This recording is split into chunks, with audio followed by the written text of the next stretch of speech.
لوگ بیٹھے ہوئے ہوں نا تو آج کل یہ سوشل میڈیا کا زمانہ ہے، تو کوئی اچانک کیمرہ سیدھا کر لے تو ایک دم مرتب ہو جاتے ہیں، اس لیے کہ اب ہماری تصویر آنے والی ہے۔ یا کوئی کسی کو کہے کہ جناب آپ لائیو جا رہے ہیں تو وہ بالکل اپنی حرکات سکنات منظم کر لیتے ہیں، کپڑے سیدھے کرنے لگ جاتے ہیں، اس لیے کہ ہم لائیو جا رہے ہیں۔ وہ لائیو چاہے 5 آدمی دیکھ رہے ہوں، چاہے 10 آدمی دیکھ رہے ہوں، لیکن پھر بھی منظم ہو جائیں گے۔ اور جب یہ یقین ہو کہ میرا اللہ مجھے دیکھ رہا ہے،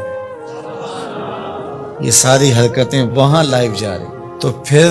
دل میں برا خیال بھی آنے لگے گا تو اس کو روکیں گے کہ میرا اللہ تو دیکھ رہا ہے۔ پھر بولی بھی مرتب ہو جائے گی، پھر رویے بھی مرتب ہو جائیں گے، طرز معاشرت بھی منظم ہو جائے گا، آنکھیں بھی نہیں بھٹکیں گی، خیال بھی نہیں بہکیں گے، سوچیں بھی آوارہ نہیں ہوں گی، چاہے آپ بند کمرے میں کیوں نہ ہوں پھر بھی منظم رہیں گے، اس لیے کہ میرا اللہ مجھے دیکھ رہا ہے۔ تو یہ یقین زندگی کو منظم کرتا ہے۔